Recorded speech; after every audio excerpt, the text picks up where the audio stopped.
Radio Lewes. Local webcasting for a worldwide audience.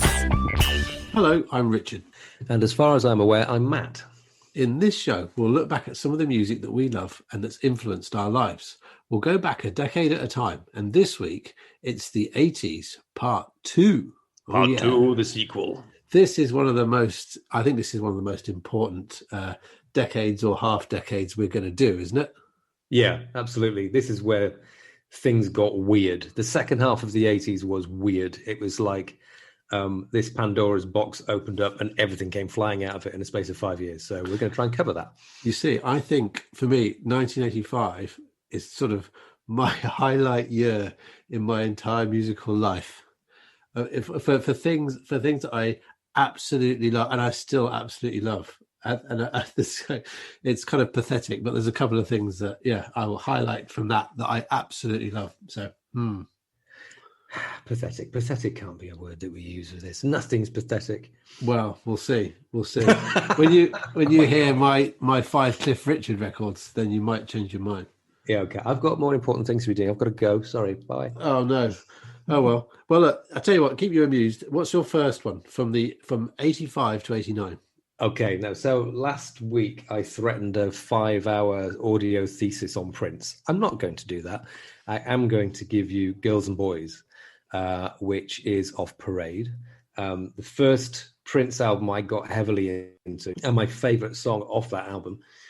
You gave us Prince last week. You came to him a little bit earlier than I did. I don't know why I didn't, but there was something about what it was his 30th birthday concert at Cobo Arena in Detroit was played on Channel 4 one night, and I was sat watching TV with my mum, and I was 14 maybe, and we just happened to flick onto Channel 4, and it was just starting, and we watched, and from the very opening moment of this gig, which is still the best concert of his I've ever seen, I think, we were just absolutely enthralled and shocked and entranced. Me and my mum were watching this when Prince is basically having tawdry sex with a microphone on the stage of this concert, and you're sat next to your mum, and we were both going, oh my God, this is amazing. What is he doing?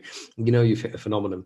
So as soon as I saw that, and it was the Parade tour. So I saw that, and I demanded I have the album for Christmas. And then that Christmas, it was just me lying on my bed, examining every single facet of the gatefold sleeve of Parade and listening to it on a loop. And thinking it was just the most extravagant and beautiful, and for the first time, I think, sexy thing that I'd heard. Totally changed. It was a point when I realised that music could be more than just bouncy and poppy, that it could actually make you feel things and be experimental and yet also accessible at the same time. And I've been an acolyte ever since. So yeah, Girls and Boys.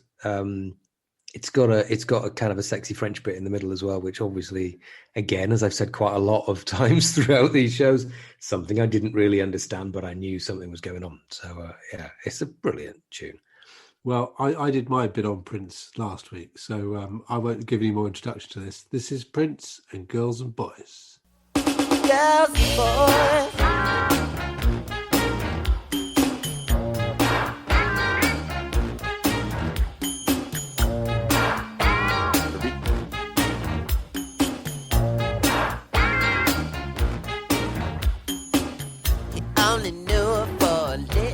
While, but he had grown accustomed to her style.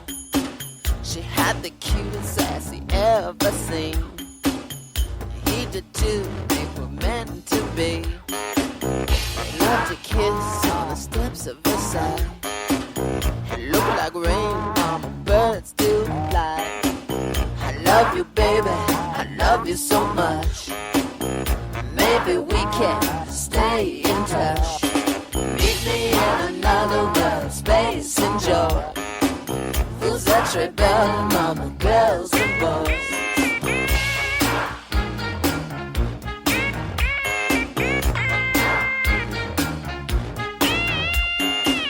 He gave her all the love that anyone can, but she was promised to another man. He tried so hard not to go insane. Birds to fly, looks like rain. I love you, baby. baby, I love you so much. Maybe we can stay in touch. Meet me in another world, space and joy. Vous êtes très belles, mama, girls and boys.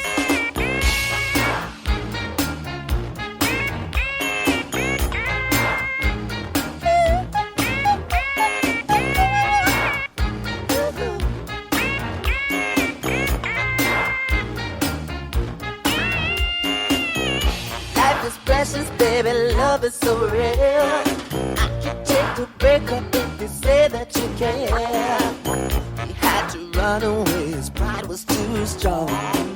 It started raining, baby, the birds were gone. Oh, Love you, baby, I love you so much. Maybe we can stay in touch. meet me in another world. Another world, space and joy. Vous êtes très belles, Vous êtes très belles, mama, girls and boys. Oh. Vous étiez de l'autre côté de la salle, vous dansiez si fort, je sentais votre parfum. Votre sourire me dit que nous devrions nous parler sur la piste de danse, baby. Fais cet appel pour moi, oh oui, baby. Sexe beaucoup, ne résistez pas. Vous savez que vous aimerez ça, baby. Oh, oh. Je vous enlacerai avec mes chants, baby. Pendant des heures, je veux vous étonner, baby. Fleurs dans votre bain, amour dans vos draps. Faire l'amour, où nous rencontrerons-nous. I love you, baby, I love you so much. Right, there you go. That was Prince. Fantastic stuff.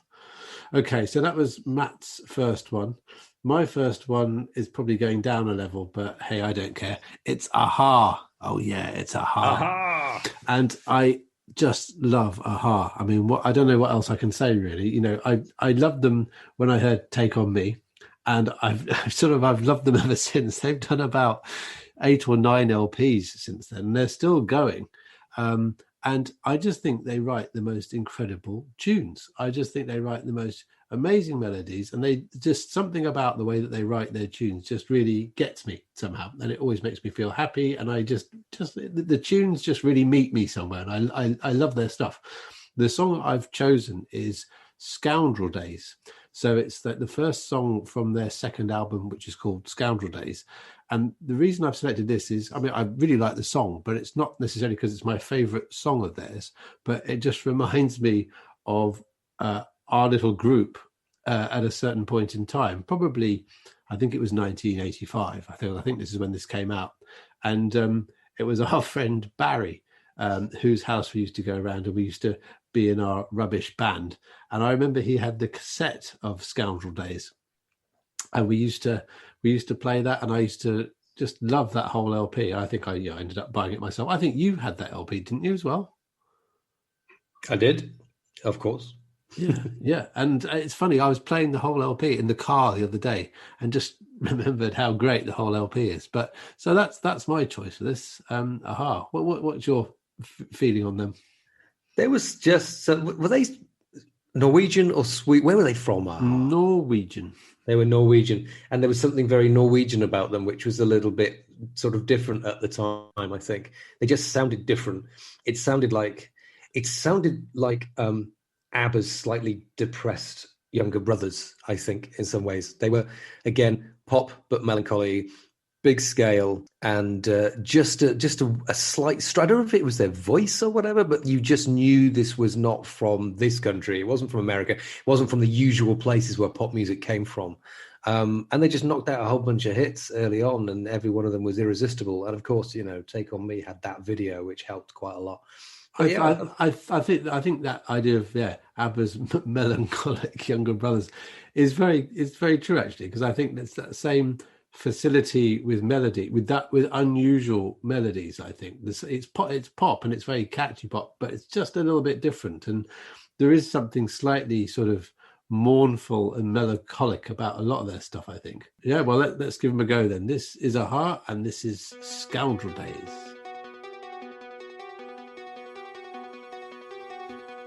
Was that somebody screaming? It wasn't me for sure. I lift my head up from an easy pillow, put my feet on the floor.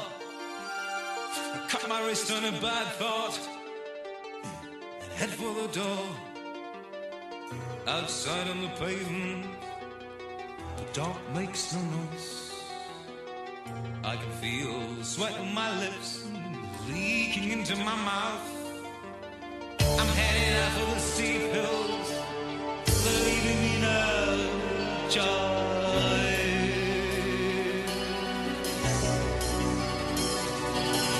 I'm seeing as I'm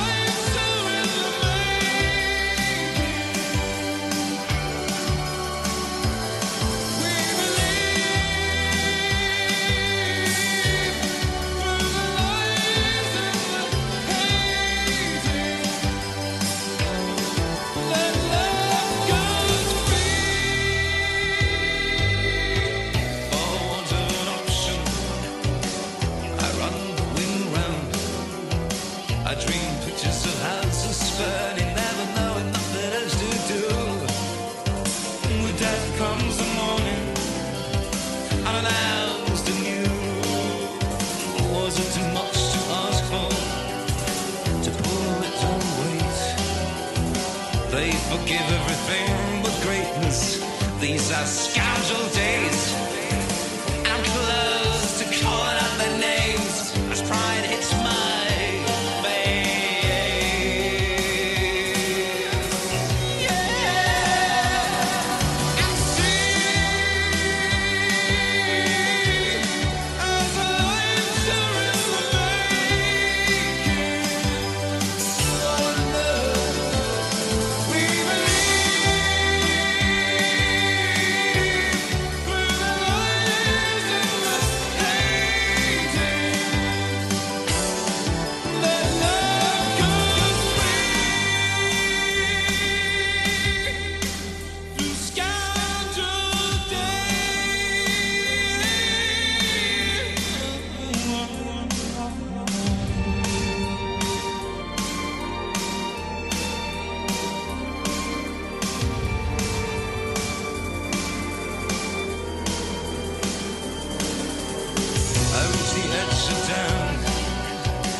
I love that. That's still quite. I love that song because it's quite bombastic as well. It's a brilliant way of opening an LP. Love it. Love it. Yeah.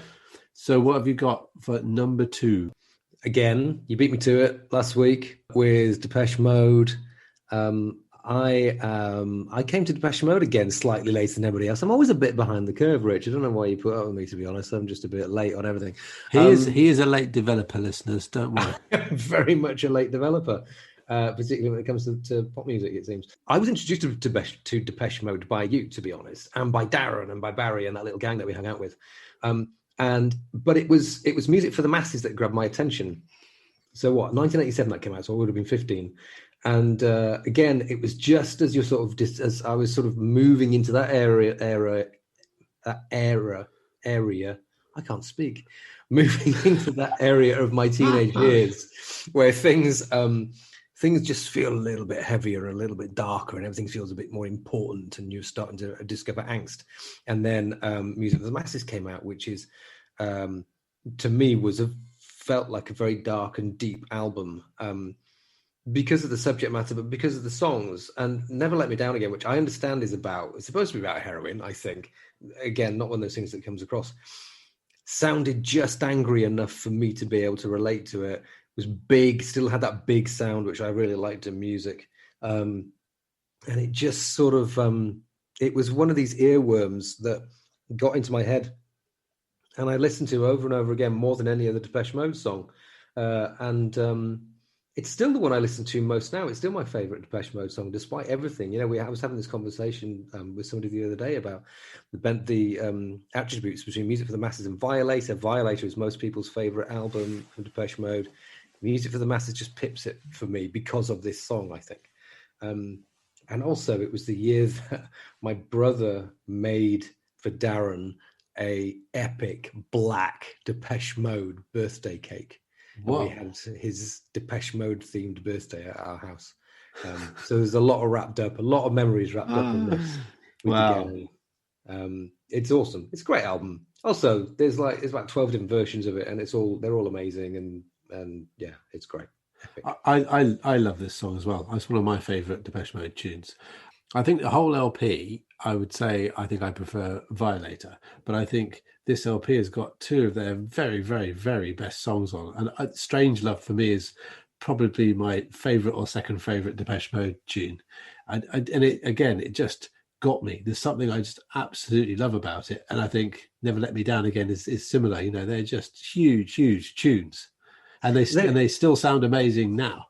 They do. And it was just on the cusp of house music again going big, and it was just before they discovered it. So for me, Violator, as I love it, there are bits of Violator where they're just stepping over into the more sort of dancey area, the more kind of housey area of music. Some of the rhythms that are in there, whereas this, they've still got the slightly mid-80s, more electro kind of sound to them.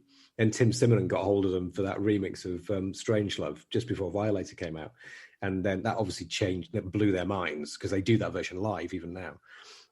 So it's still just old schooly Depeche Mode, just about. Yeah, brilliant. Okay, well, here we go. Depeche Mode, Never Let Me Down Again.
Fantastic. There you go. Depeche Mode.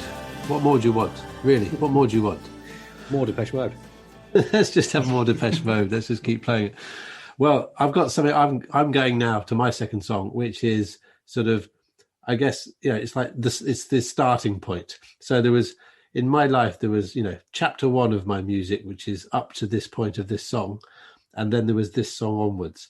And this song is West End Girls by the Pet Shop Boys, but it's the Shep Pettibone master mix. And I must make this very clear. This version is very, very important to me. And I think it's probably because it's not one of the first 12-inch remixes I've heard. I mean, I used to have, listen to lots of those things, but it was the first remix where I just thought, bloody hell, he's totally transformed this song.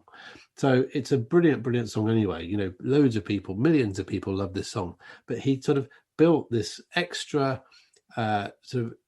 percussion and instrumentation over the top of it and created extra little sort of instrumental breaks throughout the song. And it wasn't just enhanced it, he just completely transformed this into this amazing 8-minute tune. And I remember putting it on for the very first of all, buying this remix 12-inch, which was exciting in those days when you're a 13-year-old, wanting the remix and the limited stuff.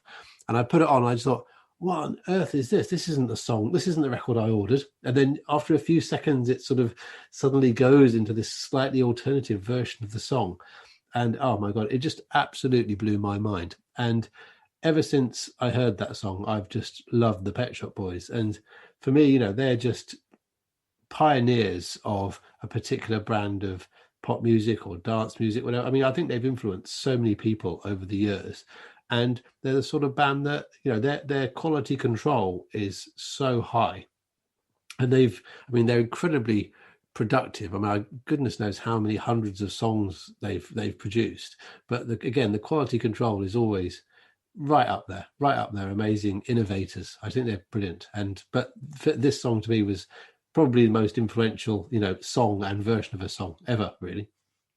What's your thoughts on it? Who would have thought when you looked at the Pet Shop Boys for the first time that they would be writing absolute bangers? I mean, it's Neil Tennant in a trench coat and Chris Lowe stood behind him trying not to have his face shown on camera.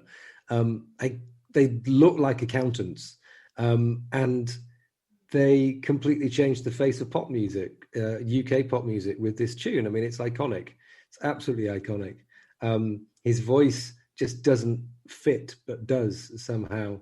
It tells a story in a way that, I mean, it's akin to Morrissey, really, the way that Neil Tennant tells stories. It's of a similar type, but he's doing it with pop music, with no pretension at all, and no caring for, this is a really important song. It's just, we're going to do this because we love it. We like dance music. And I happen to be, a very erudite guy, intelligent guy, so I'm going to write some intelligent lyrics. And also this sense of humor, even with West End Girls, which is quite a serious sounding song, there's still an underlying sense of humor that they seem to get more confident with as they got on and brought it through more as they went through, which doesn't exist anywhere else, I think, in music, really, in this way. They're brilliant. And I think last year this song came out as number one in the Guardian's best number ones ever.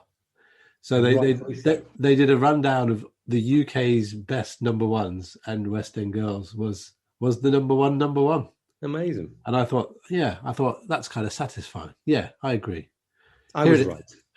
Yeah, thanks. Yeah, I was exactly right. And here is the full, beautiful 8-minute version of West End Girls.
lasers pointing at your head. You think you're mad, too unstable, kicking in chairs and knocking down tables in a restaurant in a West End town. Call the police, there's a madman around, running down underground to a dive bar in a West End town. In a West End town, a dead end world, the Eastern boys and Western girls.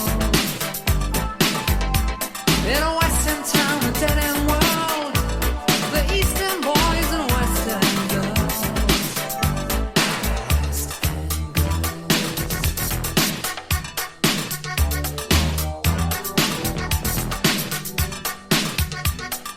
Too many shadows, whispering voices, faces on posters, too many choices. If, when, why, what, how much have you got? Have you got it, do you get it? If so, how often? Which do you choose, a hard or soft option? In a Western town, a dead end world, the Eastern boys and Western girls. In a Western town, a dead end world, the Eastern boys and Western girls.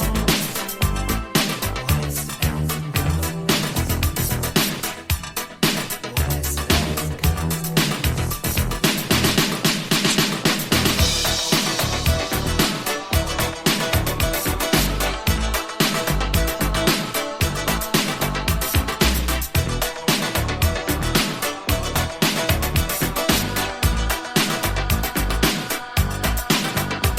In a Western town, a dead end world, the Eastern boys and Western girls. Ooh, Western town, a dead end world, Eastern boys, Western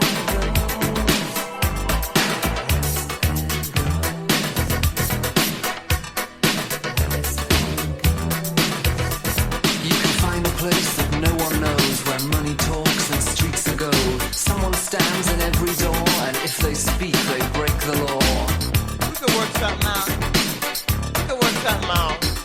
Ask a question, blank faces, read the news and turn the pages. Watch them play a different game, and no one knows your name. West. No one knows your name.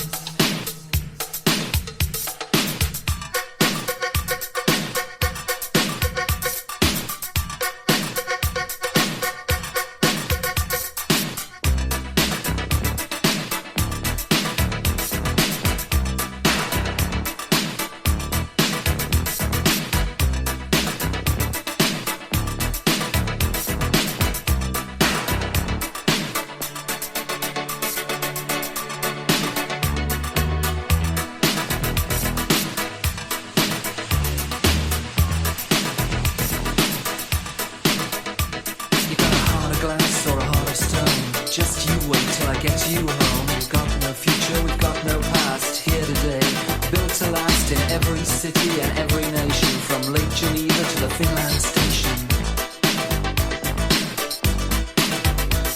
And a Western town, a dead end world, the Eastern boys and Western girls. A Western town, a dead end world, Eastern boys, Western girls.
Well, there you go. There you go. That was the Pet Shop Boys and West End Girls. Okay, we've both been through a couple of our 85 to 89 tunes. What's your third, Matt? My third basically signifies my kind of crossing over into proper clubbing in the teenage years. The first time I kind of heard and understood dance music and thought, yes, I want to go to clubs and start dancing, if at all possible. And it's good life, but in a city. I heard it in a club for the first time. I ended up, and it was just our friend Justin, who we've spoken about quite a few times. He's been in the band for a long time, was very heavily into acid house.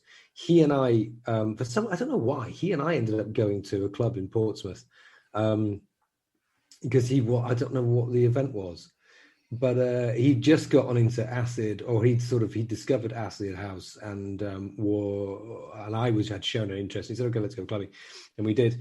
And then this song came on, and the place just completely erupted. I've chosen the Juan Atkins classic remix because it's a brilliant version of this tune. It's like 7 minutes long, and it takes the song in its basics, the basics of the song, and then just sort of expands on it and adds an extra groove into it and brings those sort of acid sounds into it that maybe weren't there in the single version. But I just remember being stood on a sort of a raised area around the side of the dance floor, looking at these people going absolutely mad to this tune, completely lost in it. And it's just an evocation of joy, of absolute joy. You know, it's a really sort of visceral tune, but visceral happiness that still will hit you now. If you're anywhere and the sun is shining and this comes on, you're just guaranteed to be happy. It never gets old. And you still hear it now. You still hear bits of it, little kind of refrains of it or notes from it in dance music, sounds from it in dance music these days. It's kind of the echo of it has spread out over the decades. And it's a great tune. Totally agree. It's one of my favourite records ever. Definitely one of my favourite records. And I think you're right. It's about joy, or ecstasy, I guess. It is. It's just, I think you can play it and it puts a smile on your face. But I think it also just takes me back to times where you felt joyous, when you just were so into music and you're into partying and whatever situation you're in now, even if you're in lockdown now, you can put it on and just feel a bit lifted, can't you? Yeah, you don't need to have a crowd to have a party. That's the other one. That's the other one. That's the other one. Right, here's Inner City and Good Life.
There you go. That was fantastic. That was Inner City and Good Life.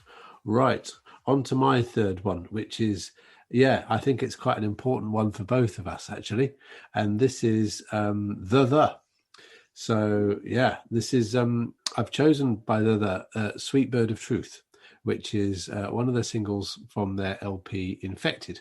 And again, they're a band that's so massively important to me and to you, I know, that I could have chosen so many different songs from them, but I chose this because it's the first one I ever really heard from them and noticed from them, and it was the one that actually got me and I think lots of other people into them in my group. And I first saw this song or heard this song on an advert on TV. It's the most extraordinarily sort of unglamorous and untrendy way of getting to know a band. So I was just watching telly, and it would have been ITV then, and they had an advert, must have been for either this as a single or the Infected LP, and they had a clip from the video of Sweet Bird of Truth. And the video in this song is all about sort of an American pilot, basically in a war over, is it sort of Iraq war or something like that, or one of the early Iraq wars, I think, something like that. Is that Just mentions Arabia, doesn't it? Arabia, yeah. Anyway, and it's about sort of pilot and about being shot down or his fears and all that sort of stuff. And the video is kind of in the cockpit with the singer Matt Johnson sort of pretending to be this pilot, and it's kind of quite a sort of grainy, confused sort of video, and it's kind of one of the sort of, I suppose, early MTV made type films, and it's quite an exciting, slightly disturbing thing, and it really sort of hit me. But it was the chorus was something that a sort of a kind of melody that I'd never heard before, and it made me think, oh my god, this is just amazing. And I remember just thinking, I have to buy this as soon as I heard this, like 10 seconds of this song. And but in those days, there weren't that many great record shops around, especially for something slightly obscure like that. And I managed to pick it up a couple of days later, and it was just so exciting to play. I actually played this song to death. I mean, I think it's been, I think I've sort of made the grooves go flat on this one. And then once I bought this one, I discovered that there was an LP that it came from, which was Infected, which for many years I would always claim was my very favorite LP ever, and it's still one of my favorite LPs ever. And I mean, I could play The all day, but anyway, that's my preamble for Sweet Bird of Truth. What's your thought on it? I remember you buying this 12-inch and telling me how amazing this song was, and looking at it and looking at the cover and thinking, okay, this is something else, because the artwork was quite the art was all a part of the experience, because it was Matt Johnson's brother, wasn't it, Andy Dogg. He did all these kind of hand painted, again slightly disturbing illustrations, and look at this thing and thinking, this feels different to the kind of stuff we've been listening so far before I'd even heard it. And then we put it on, and it was a combination of really heavy, aggressive kind of drums, and that sort of his through the kind of old school microphone voice. I mean, he used a megaphone at one point, and then electronic sounds, which obviously kind of I connected with. And then it's really this really sort of global political lyricism that really made me listen to the story, listen to the story that he was telling, and suddenly realize that, Christ, there's a bigger world out there, and this guy's talking about it, and I want to know what he means. I want to know what this is all about. Because up until this point, the only point of view we'd had on the news was what my dad would let us watch and his point of view, and then suddenly hearing it from a different side in a song was quite mind-blowing. And it's just a great tune as well. He manages to pack it all in. And it's incredibly intelligent. And when you look, I remember poring over the Infected movie when they had, with Tim Pope, the director, creating a narrative, tying all the songs together with different videos, and watching this thing and thinking, this is really subversive, and I like this. It doesn't feel like anything I've seen or heard before. And I'm going to be a rebel now. Like Rick from the Young Ones. Exactly. Take that, Thatcher. But a feeling like your world had been opened up and was a bit bigger all of a sudden because of this music.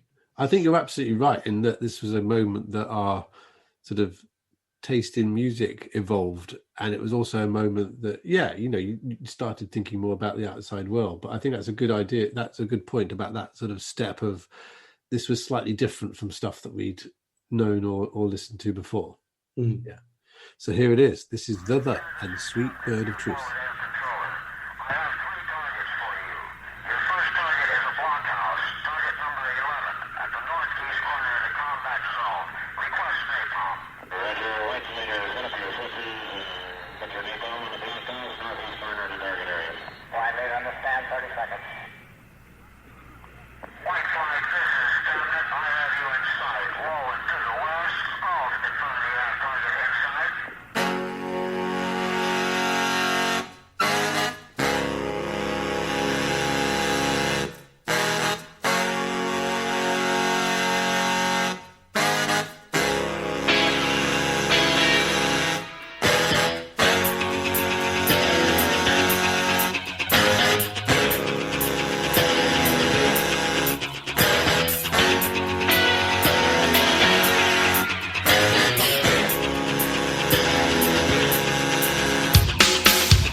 there we go. That's the other and Sweet Bird of Truth. So, Matt, what's your number 4? Number 4. So, I've got 2 left. Both of them are absolute bangers. I'm going to leave you with the fun one, and I'm going to get to the one that nobody can deny being a total classic first. 1989, Fool's Gold, Stone Roses. If the other was kind of was one of these bands that made you realize there was a bigger world out there, Fool's Gold was the song that made you realize for some reason there was something in the air and things were about to go apeshit. There was just all the barriers were about to be broken down. There was going to be no dance music or guitar music or rock or whatever. It was just going to be a melting pot of everything. And it was opened up by these 4 shambolic guys who didn't look like they could play, but could really, really play. And who just took this loping, long 10-minute groove with these sort of almost Spike Milligan type poetic lyrics over the top. They were quite obviously influenced very heavily by drugs I'd never taken. It's just one of those songs that whenever it comes on now, I must listen to this song once a week and I just dance. I just do more than any other song. Even the songs that are all tooled for dance music that I love so much, nothing gets me moving instinctively like Fool's Gold and singing. And so there's that reaction to it, but also to the fact that it was a real signifier that things were going to change. That I guess we were almost on the cusp of moving apart because, we were finishing A-levels and stuff. You were going off to university. I didn't quite make it. I was sort of moving with a slightly different circle as well. We were going clubbing more often at that point, and it was a signifier of an era of freedom and uncertainty and just change in general, really. And then everything that came after it. I heard the Stone Roses first, and then the Happy Mondays happened, and oh my God, this is just from another planet now, and I love it. And then we'll get into the 90s next week. The thing I love about this song, and I go back to this song a lot as well, is that it's so sparse and it doesn't have a lot happening, but each of the bits, so it's got this amazing drum pattern on it. It's just absolutely incredible. I could just listen to that on its own all the time. I just love it. It's so funky. Then you've got the bass on it, and then you've got the wah-wah guitar, and that's essentially all it's got. And you don't need any more than that. It's just incredible. And the fact that you can get a 10-minute song out of that and some guy just sort of wailing slightly over the top of it is just amazing. But it's just so funky, isn't it? I mean, it's just so, you just want to jump into it, basically. It's just a brilliant song. Yeah, absolutely. And it's a really good point. The fact that if you've ever heard any of the remixes of this song, they are all universally terrible. There's not one good remix of Fool's Gold, because the beauty of it is in the simplicity of it. So if you add anything to it, you break the song. It can never be bettered. It is what it is. Yeah, brilliant. Okay, well, here's the Stone Roses and Fool's Gold.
Right, there you go. It's classic. Stone Roses and Fool's Gold. Brilliant choice. Right, well, I guess I'm on number 4 as well. Mm-hmm. And it's funny that you mentioned a while back, that this is when, our taste started changing or evolving a bit. And I guess this is a really good signifier of that. And this is where I get to talk about the Smiths. Hooray! Woo! So this is, I absolutely adore the Smiths. And I think I quite liked them at the time. And I think I probably wasn't quite old enough or mature enough to really get that type of music at that point, I think I would say. And I think there was 2 or 3 Smith songs that came on, things like Sheila Take a Bow, things like that were very, very poppy, particularly poppy ones that I really liked. But I still wouldn't have classed myself as a fan of theirs. But probably about 5 years later, just after they'd split up, I started becoming obsessed with them and really, really loving their stuff.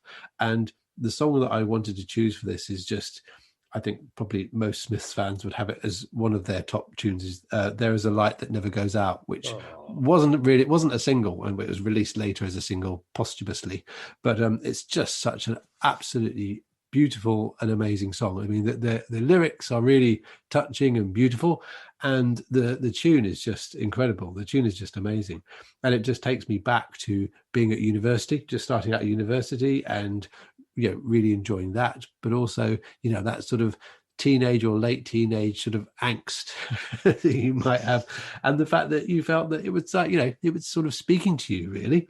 But I think with the Smiths, I would always go back to the music, and much as I think Morrissey was great and it wouldn't have happened without him, I think the music that Johnny Marr built on this is absolutely incredible, and it sits alongside any of my other favorite stuff as a kind of canon of work, because again the melodies and the tunes that he manages to bring out are unlike anything that anybody else has done. When you hear a Johnny Marr guitar line, especially from the Smiths days, where he just was, I think people early on in their careers, they kind of often have all their best ideas then. and some of their, most, the really best melodies often come out in their first few singles. Yeah. And I think the Smiths were a really great example of, I think, Johnny Marr doing his best stuff in, 3 or 4 LPs. And, this concentrated period of complete genius. And I think There Is a Light That Never Goes Out is one of the very best bits of that. Yeah. 10 years you tried to get me into the Smiths. And I was like, no, I don't. I still like Morrissey. Morrissey's a dick. And then for some reason I finally cracked, and I went and I bought, because I found The Queen Is Dead on CD for like a $5 or something similar. I thought, oh, okay, go on. And I bought it and just put it on, and boom, just something happened, and I completely got it. And I was 30, for God's sake. I mean, it says something about my mental state at the time. I got into the Smiths at 30. And this is the song that did it. This is the song that made sense. And it is, I love them now. I love all their music now, all their songs. This is the one that made sense to me, I guess. Okay, this is the Smiths, and There Is a Light That Never Goes Out.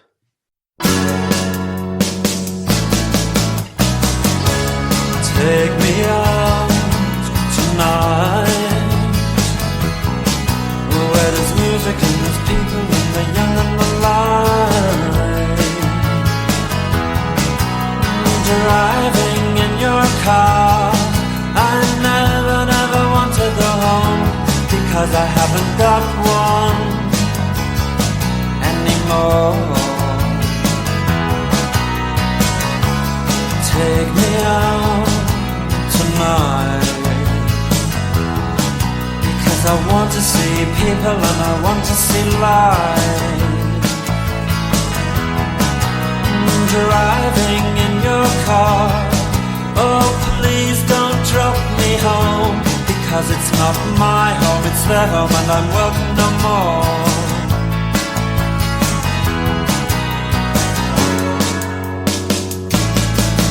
If a double-decker bus crashes into us, to die by your side is such a heavenly way to die.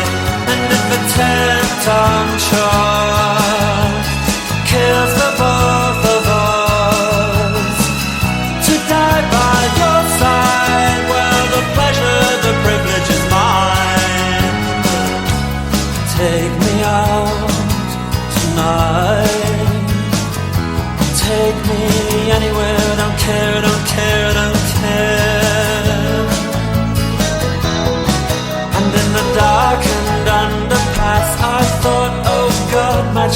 come at last. But then a strange fear gripped me and I just couldn't ask. Take me out tonight. Oh, take me anywhere and I'm teared, I'm teared, I'm teared.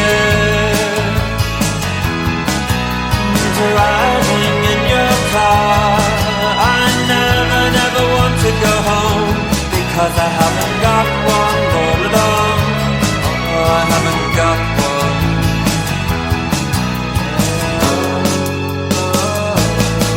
And if a double-decker bus crashes into us, to die by your side is such a heavenly way to die. And if a 10-ton truck kills the both of us, to die by your side, well, the pleasure, the privilege is mine. Oh, there is a light and it never goes out. There is a light and it never goes out. There is a light and it never goes out. There is a light and it never goes out. There is a light and it never goes out. There is a light and it never goes out. There is a light and it never goes out.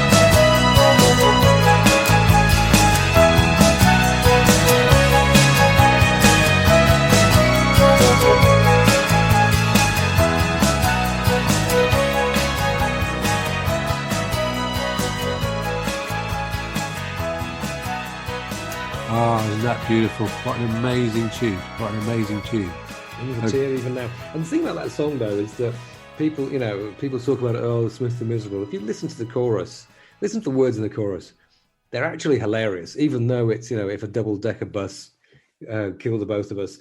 It's funny. He's being funny and ironic. And that I love about the kind of the Smith state of his writing, is that he wasn't taking himself seriously at all. Exactly. And he wasn't dabbling in neo-fascism either, which is always good. Well, that helped. So, what is your last tune? I don't even know if I want to introduce this.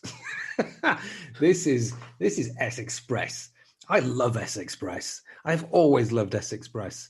I don't understand why S Express are not more popular and more revered in the annals of pop music, because Mark Moore is a freaking genius. He made Theme from S Express, which I'm not playing, although I could do. He made Theme from S Express. He was one of the first people to make a number one in his bedroom by cobbling together samples and a few riffs and whatever. And then he just took the formula and built on it and built it and built on it. And this is Hey Music Lover, which is a cover version, but it's absolutely bonkers. It's a bonkers slice of absolute happiness and leap around the room, just fun. And I am playing for you the Spatial Expansion Mix, which is 12 minutes long, Richard. It's 12 minutes long, this tune. And I've maintained to this day is the best remix of anything ever. You can take, I love Daft Punk and all these guys, Mark Ronson that do all these amazing remixes. This is the best remix ever made. It's 12 minutes of complete madness. It's got everything in it. It's got the tune, it's got the poppiness, it's got the really squelchy acid 303 sounds that I love to tiny bits. And it's mad. I love it. Have I said I love it enough? I think you like this, don't you? You quite like this. I like this a lot. I think it looks like we'll have to play the full version then. I mean, play the whole damn thing. I have to say, I mean, I remember very well when you were into S Express, because you were quite evangelical about them even then. It was brilliant. No, it was really good. And the thing is, I wasn't into them really at all. but I was quite jealous of the fact that they were fun. I could see they were fun, and I could see they produced loads of different versions of their records, which was exciting to me as well. I just couldn't quite get with their music. I just couldn't quite do it. And I like it. I really like it. But I think, it's funny how it can kind of move. It moves you. It's kind of fun, but it really moves you. But for me, It sort of does. I think it's kind of fun. They're probably one of those artists that I'll go back to go, oh yeah, no, this is really cool because it's funky and it's good. Yeah. But I guess much as I really want to be, jumped on by it, I'm kind of not. But that's great. I think that's really good because basically we've absolutely loved everything each other's liked up to this point. So it's good. It shows the start of maybe a bit of a divergence, but there's still a lot of stuff in common. So that's good. It's the beginning of the end of a 35-year friendship. I mean, exactly. That can happen on radio. the radio. Right. Well, let's destroy then this 12 minutes. Here is the spatial expansion mix of Hey Music Lover by S Express.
nutcase.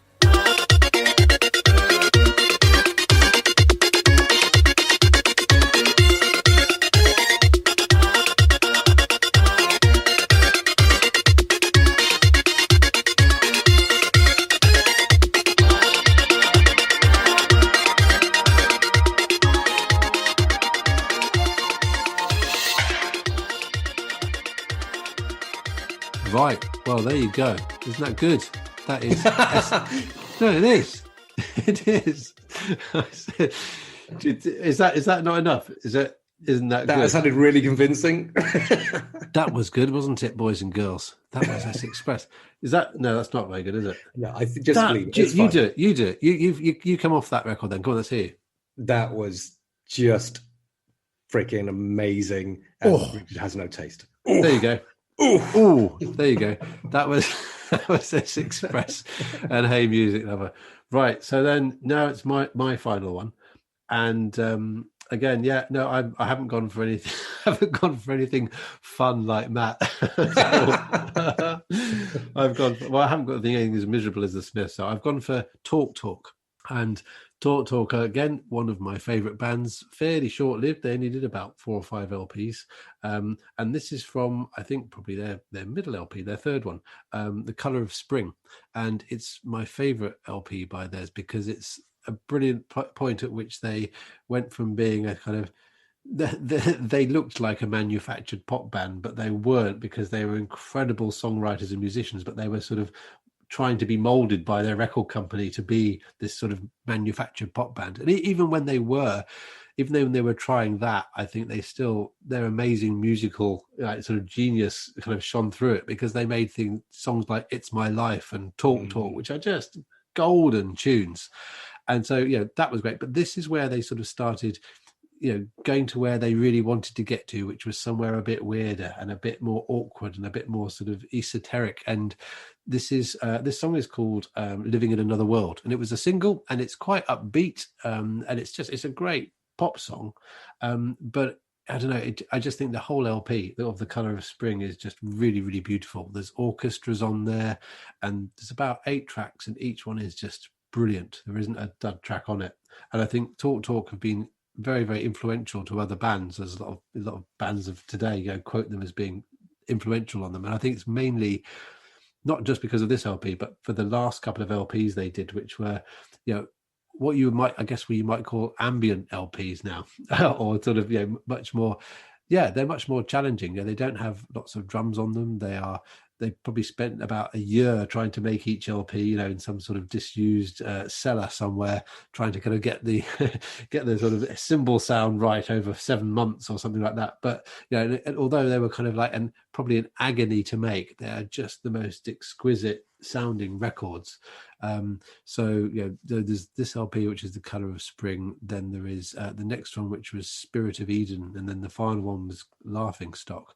And I completely, I don't even listen to them on Spotify. I just buy them because they are complete genius. But I'd still would say that, given my slightly pop sensibilities generally, I'd say that this LP is my favourite one. And I think Living in Another World is a great sort of upbeat song of theirs. What's your thoughts on Talk? They're just they're a diamond. They're basically a diamond. They're a big sort of shiny jewel in slightly avant-garde British pop music, that when they did their pop songs earlier on just stood out as absolute shining quality, and then they took the idea that they had and ran with it as far as they could, and just like you said, just influenced everybody along the way. Elbow, Guy Garvey quotes Talk as being massively influential, not just in the music but in the lyrics as well.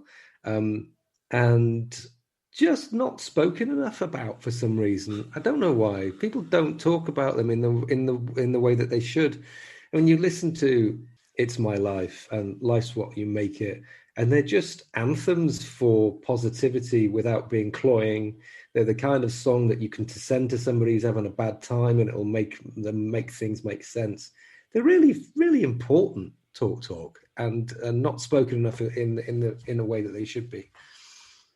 So that's what I think. Yeah, no, I think that's absolutely true. So once you finish listening to this show, go out and buy a Talk album and see what we're talking about. Well, we'll leave you with this one. Thanks for listening, and we'll be back next week with the 90s. Ooh. Yeah, see you next week.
When I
Radio Lewes. Local community webcasting.